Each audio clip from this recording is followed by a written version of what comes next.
What's going on, everybody? I hope you're all doing well. Got some pretty important things to run through. Pretty interesting, I'd say. But before I do, I want to start with this because I remember when this came out, and previous to this, all the physicists were saying that it was impossible because it violates what I think it's the second. I would have to check, but the second law of thermodynamics, and well, it can't have that, right? Well, we're always learning, aren't we? Like the Earth was flat, and then it was round. There's things that we know, then we don't know, then we know again. Like it's always changing and evolving information. But I knew because of something that happened to me when I was younger. If you guys have been following me for a long time, I've kind of hinted at this quite a few times. One of the most profound moments of my entire life. But I knew, well, I didn't know, but as I was getting older, I was always trying to make sense. And I was like, there's got to be a reason, right? There's got to be a way that this happened. Because I think logically, I don't, what do they say? Like, magic or high technology is indistinguishable from magic, right? So I don't really believe in magic. I believe in technology. I believe in the will of people to accomplish great things when they put their mind to it. That being said, I want to read this to you, kind of as a pretty good segue into where we're going with this. So just stick with me. You guys will probably appreciate the fact that you did. Physicists reverse time using quantum computers. Now, a quantum computer, if you don't know, instead of just using binary code, they use ones and zeros and something called superposition and entanglement, which, if you're not real familiar with quantum mechanics, you don't really have to worry too much about what it means. It's basically meaning it could be the same thing at once. It could be a 1 and a 0 at the same time. And as crazy as that sounds, well, quantum mechanics and quantum physics are just completely insane to begin with. And it's so fascinating. But I'm not going to spend too much time in this video going down that. That's many videos in itself. Researchers from the Moscow Institute of Physics and Technology teamed up with colleagues from the United States and Switzerland and returned the state of a quantum computer a fraction of a second into the past. Now, guys, I had said, even before this came out, I'd said that this was possible. I don't know what video it's in, but it's actually in more than one. Like I said earlier, it had to have been something. And once I started really delving into quantum computing and what it is, for entanglement, for instance, okay, like there's the law where nothing can travel faster than the speed of light.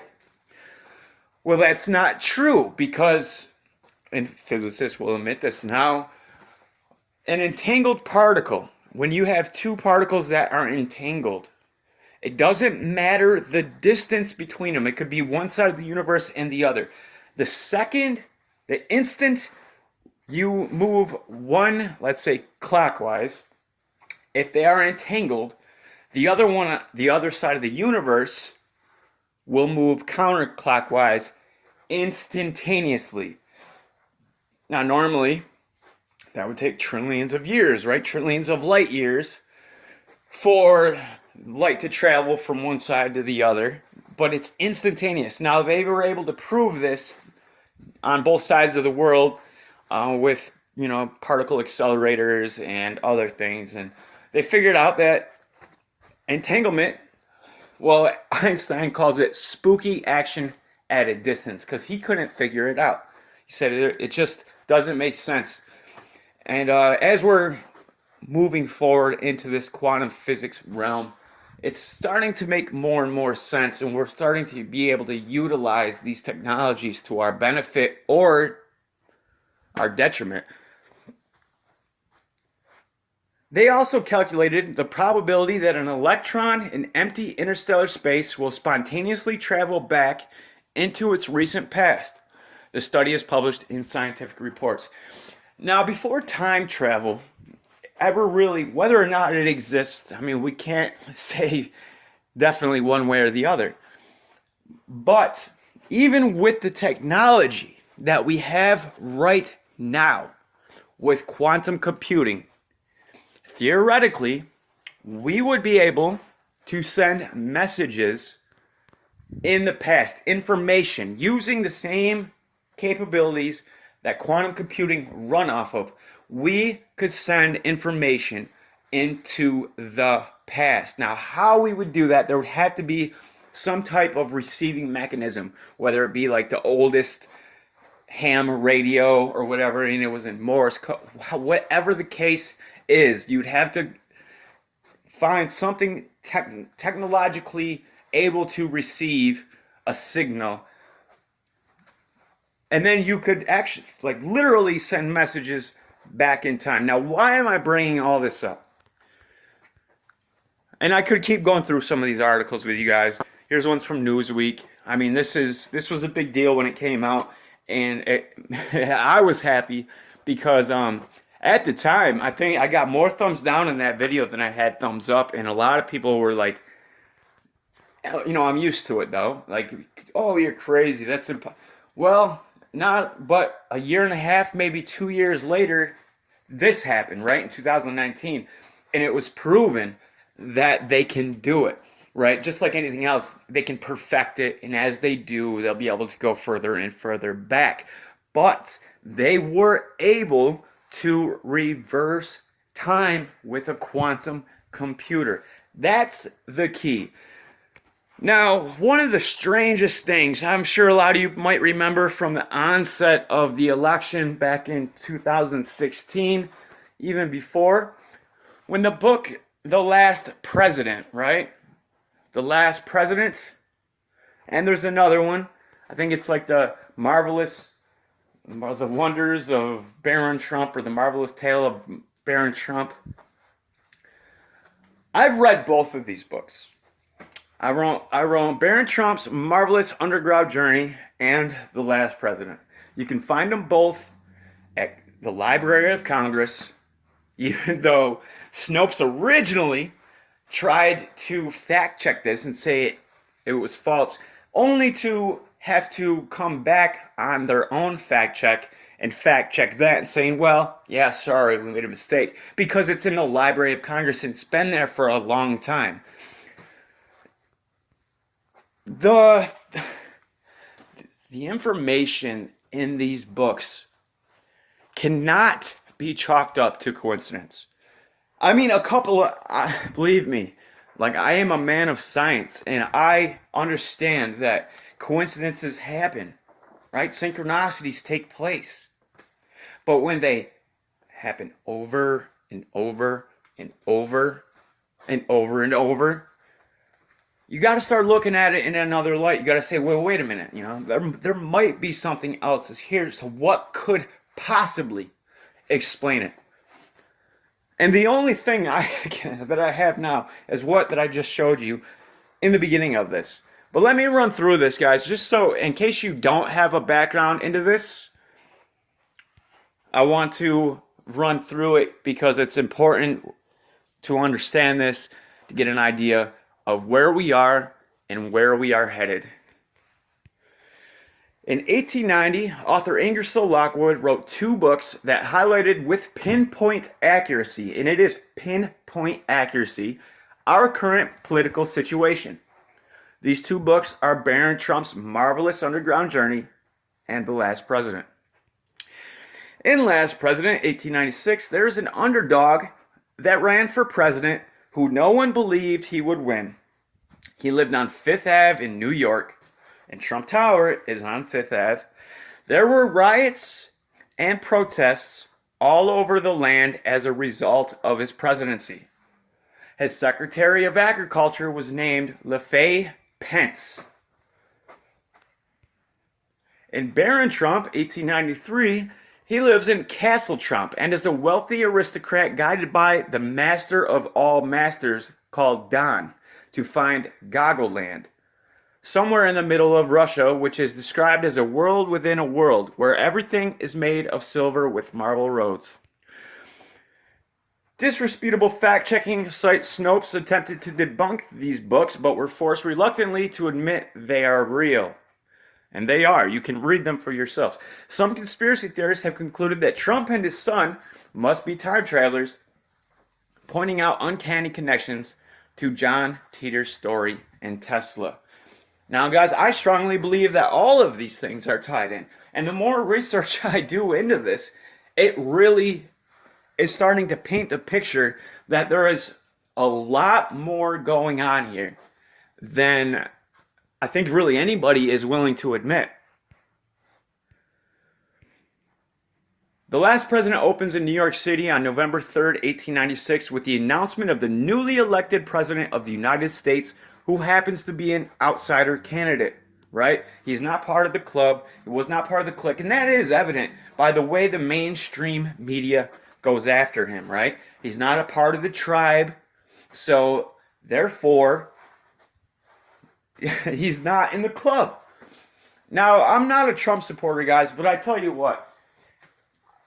As far as presidents go, and I believe me, I am aware of the duopoly, right? Like two heads of the same snake, two sides of the same coin, whatever the analogy you want to make. I'm well aware. But we are far better off right now than we would be with a Democratic liberal president. I could say that much for a fact. I think we all can agree, at least on that point.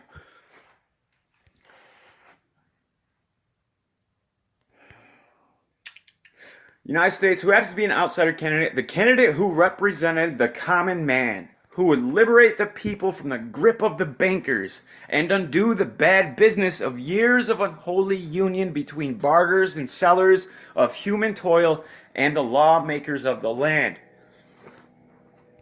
aka an anti-establishment candidate.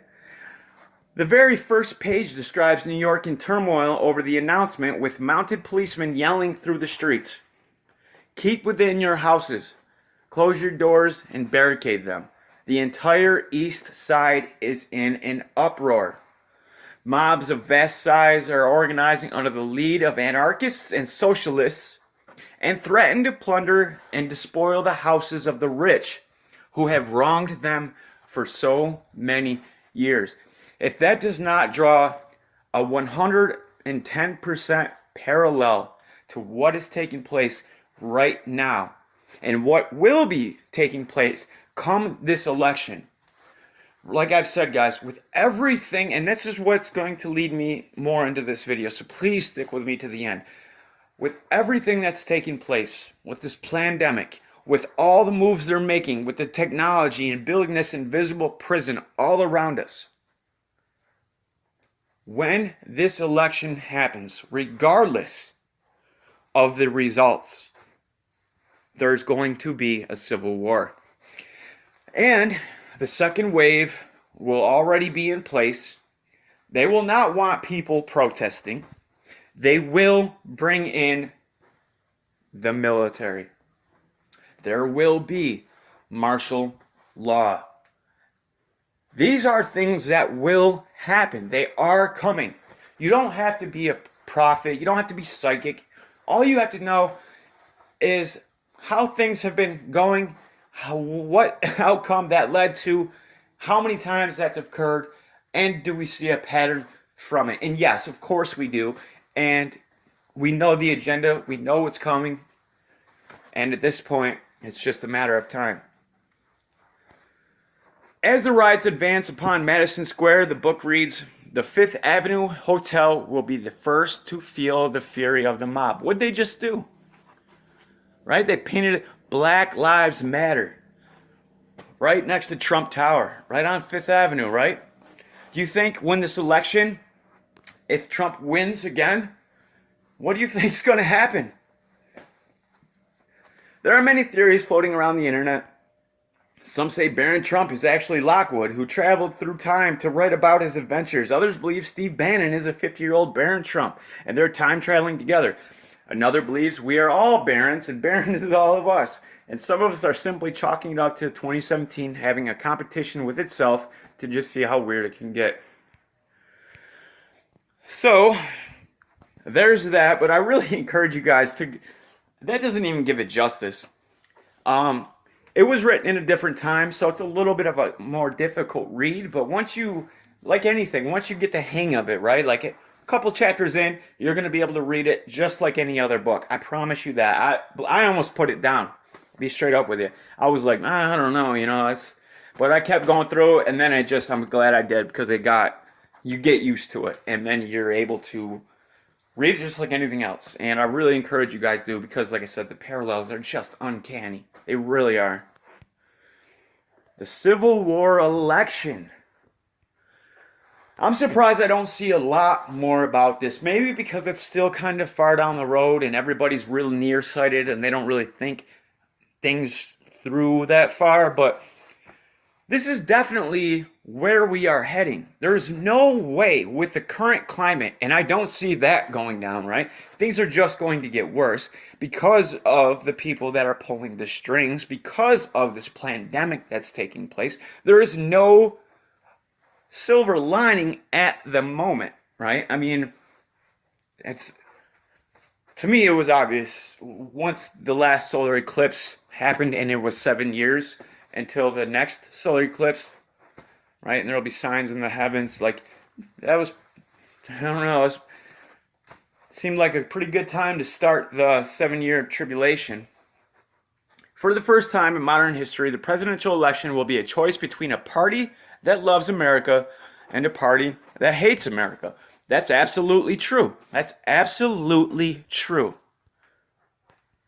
And they don't want you. The reason it's the liberals and the Democrats that hate the country is because they are globalists, right? They're bought and paid for. They are working for the new world order, for the globalists. They don't want patriotism. They don't want nationalism. We've been seeing a lot of this as they try to demonize these words in many of the mainstream media outlets, as if it was something to be ashamed of. Taking pride in your country and your freedoms and your liberties, your religion, your whatever, that's all something that you're supposed to be ashamed of now. As the summer of our discontent drags on, the fall of 2020 will bring with it either the fall of America or its rise from the ashes. This Independence Day, the battle lines were drawn unambiguously, and the fate of our nation truly does rest on the decision of the American voters in November. And you better believe everybody's going to be locked down. So the mail-in votes, right? The Democrats are going to try so hard to make sure the whole nation is locked down. It is now commonplace that every election of our recent history is the most important election ever, and it may often seem there is no reason for this other than to drive up voter enthusiasm and campaign contributions. Of course, each time the candidates go on the next cycle just 4 years later, no, this time it really is the most important election ever, and I agree. Even accepting that, given any objective look at the parameters of the national discussion leading into the election, makes it clear that 2020 is not only an important election, but indeed a domestic existential crisis unlike any this country has seen since 1860 on the eve of the Civil War.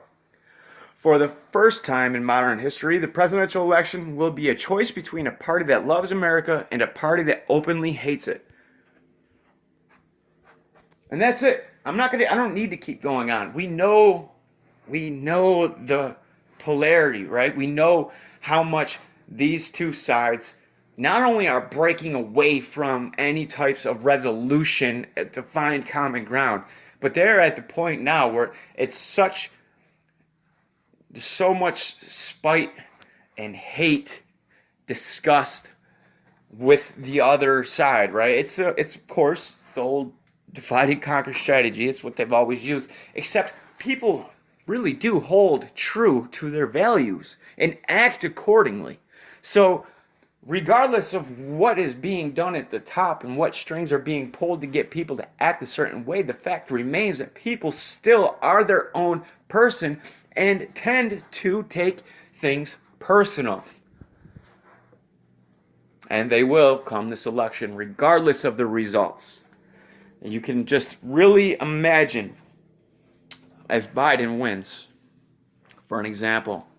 Do you think all the patriots, especially when they're doing the mail-in voting and everything, do you think the patriots and all the militia groups, the nationalists, you think they're going to let that fly? No, no, of course not. And there's going to be, like, oh, well, the Russian was involved, China was involved. We've been seeing them lay the foundation as of late. I've been seeing a lot more videos talking about, them getting involved in certain things. Russia and China, like always, getting involved. So that's going to come into play as well, like it did in the last election, probably even more so in this one.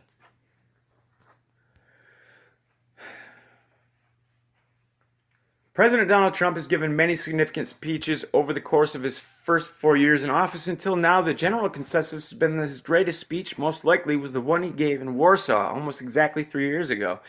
In that speech, using the language of a modern Paracelsus, he hailed the glorious achievements of Western civilization from its darkest moments to its greatest triumphs, and argued that art is a civilization that can survive against all enemies, foreign and domestic, so long as we have the will to preserve our individual national identities. And that's a big one, right? Some people are so indoctrinated with what they're seeing, and what they're being taught and everything that's bombarding them on a daily basis, where they truly believe that the United Nations has their best interest.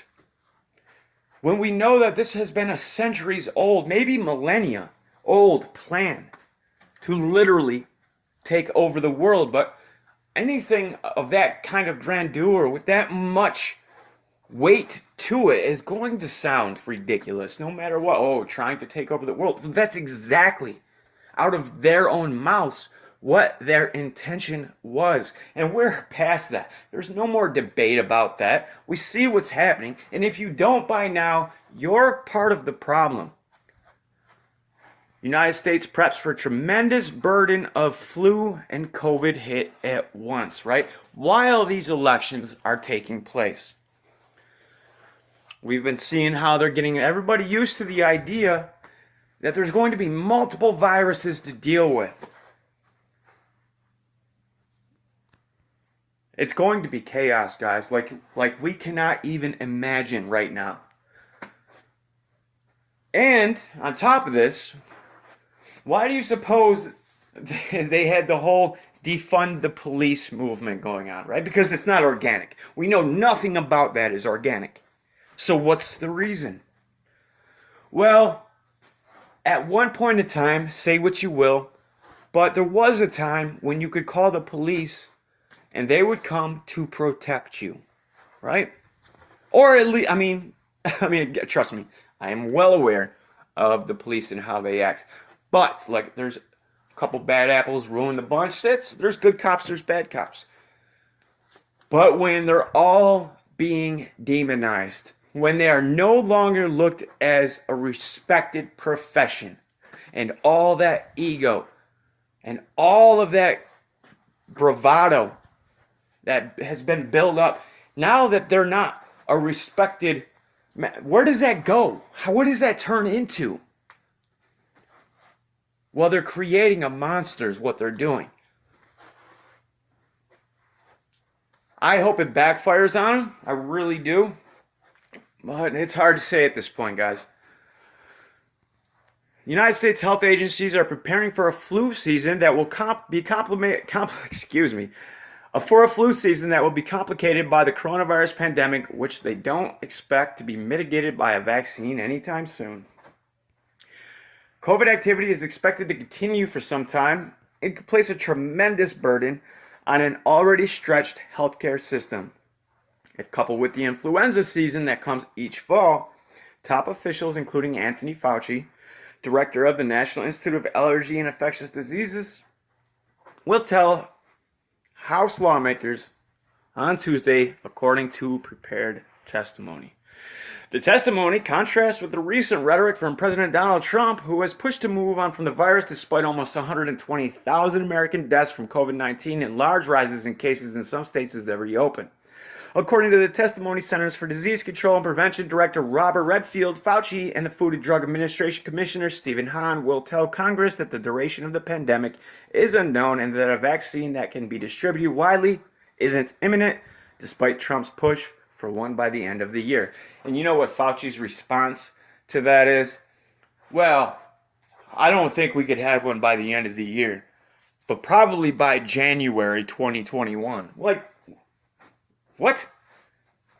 By the end of the year. So December 31st. But you don't think you could have one by then, but you could have one and a month later? Like, what kind of... And I've seen that in numerous articles. It's just ridiculous. It's like, what are they trying to say there? Because I think there's a lot being said that even I am not quite picking up on. But we'll see. I mean, other than the obvious, just trying to make Trump sound like he doesn't know what he's talking about. I mean, you guys get the idea, right? While these elections take place, you got to envision this in November. We are, like, dead in lockdown, right? It's probably going to be, well, it's definitely going to be way worse than the first. It's going to be wintertime. It's going to be like the holiday seasons, but it's going to be chaotic. Everybody's going to be up in arms because I'm sure they're going to pull off more psyops. Definitely. I mean, that's no question about it. There will be more psychological operations.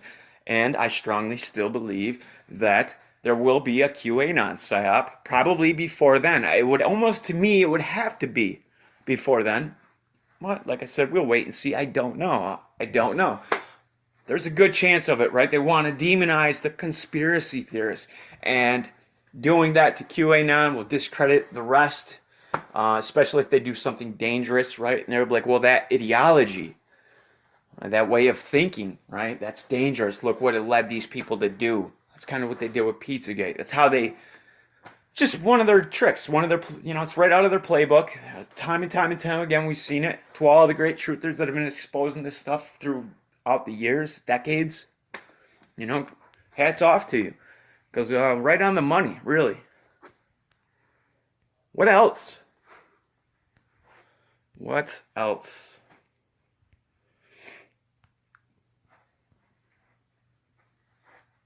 Well, I like this one. Just kind of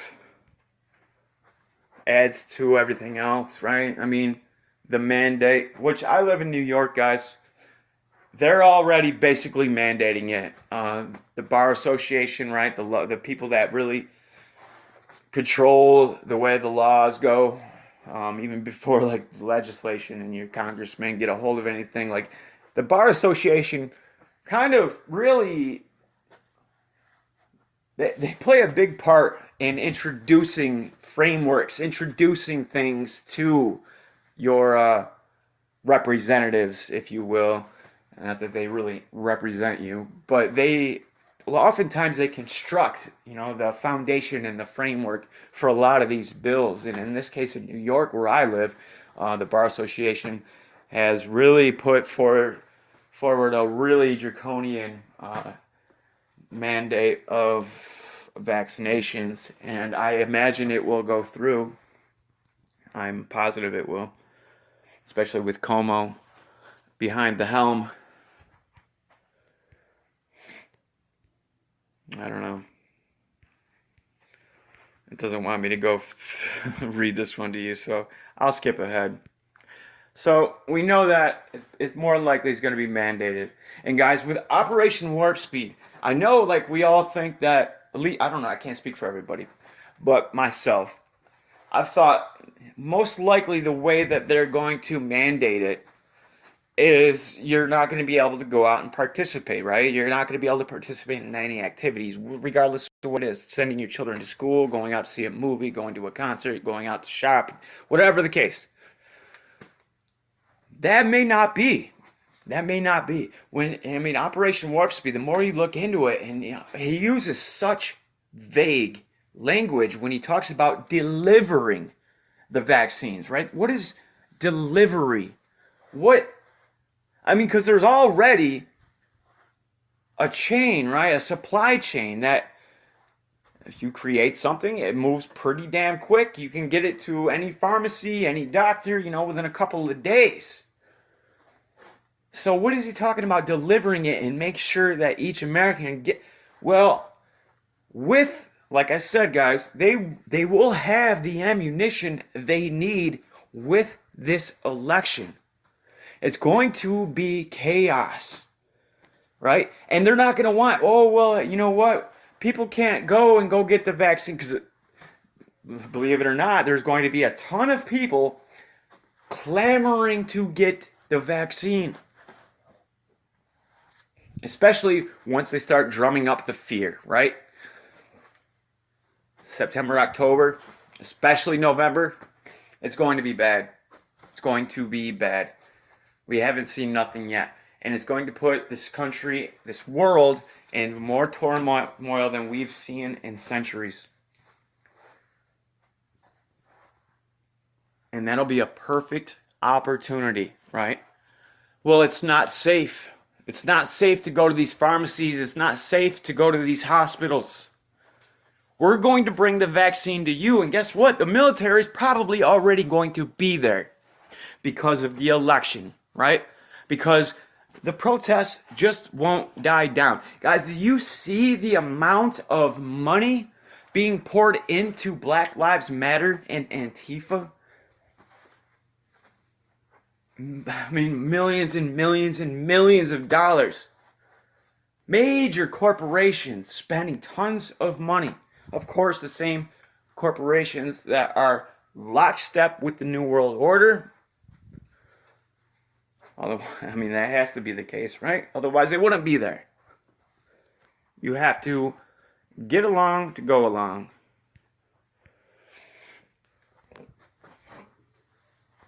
Excuse me. Politicians are dreaming of a Manhattan Project-style effort to develop and distribute a coronavirus vaccine for most Americans by year's end. To accomplish this dramatic cut in vaccine development time, the program will pull together private pharmaceutical companies, government agencies, and the military. Normal vaccine development time is significantly longer. 14 potential coronavirus vaccines are vying to be selected as the winner of Operation Warp Speed. It's going to be Moderna. Governments will shield pharmaceutical companies. You know what? It might not be Moderna, but if it's not Moderna, it's because Robert Langer sold their vaccine alongside with Charles Lieber.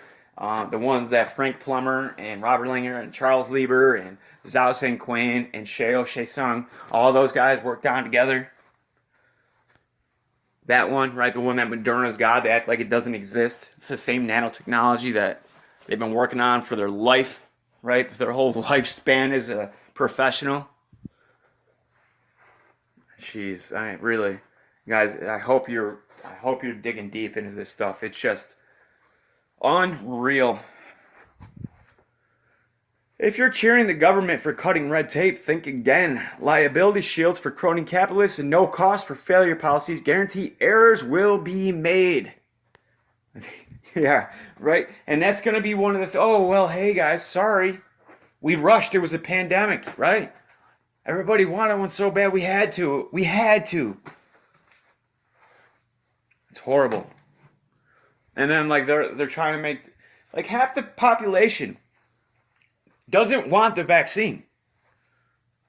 They say 49%. I think it's higher than that. I don't think they would dare show it above 49. Not even half, right? They won't even show half. It's got to be below half. It could be 75 and they're still going to show 49 because people do what the majority does. And if they show 51%, well, then the majority means that people don't want a vaccine. And that's going to draw the reader to be like, wow, more than half? No, under half. And then they can still try to label everybody as just these crazy anti-vaxxers. Even though there's some really brilliant minds, really respected, hard-working professionals that have spent years of their life devoted to really going deep and finding out the actual dangers of some of these vaccines, let alone a new mRNA vaccine that alters your DNA that's never been tested before, but just the ones that already exist. I don't know, guys. I mean, Look what happened during the Spanish flu, right? It was the same type of thing. They were hyping that up. The newspapers from around then, people weren't getting sick yet. But the newspapers were telling everybody, like, and there wasn't TV like there is now. There wasn't phones. So you kind of really relied on, the newspaper man to bring you the news. And when they're saying, like 4 counties over, the next state over, it has all these horrible Spanish case flu. When they brought out the vaccine, right towards the end of World War II, when all the troops were coming back, and they're like, well, we don't want you bringing this Spanish flu with us. You got to get this vaccine. And once all these people got this vaccine, that's when the death toll started climbing. And we know Bill Gates, right? The eugenicist, Bill Gates, eugenicist family, they want to lower the population. This couldn't be more obvious, guys. It really couldn't. And this type of information needs to reach the masses.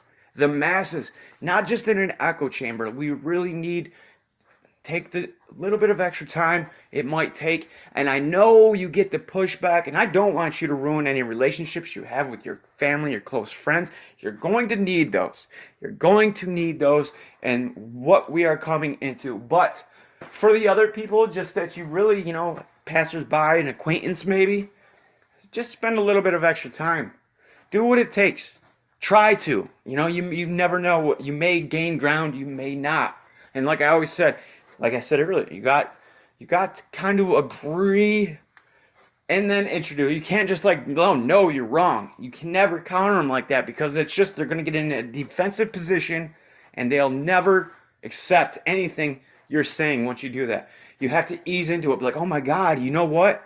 You're right. And find something where you can say you're right about, even if they're not really right. And then try to tie in whatever it is. I mean, it's got to be somewhat related, obviously.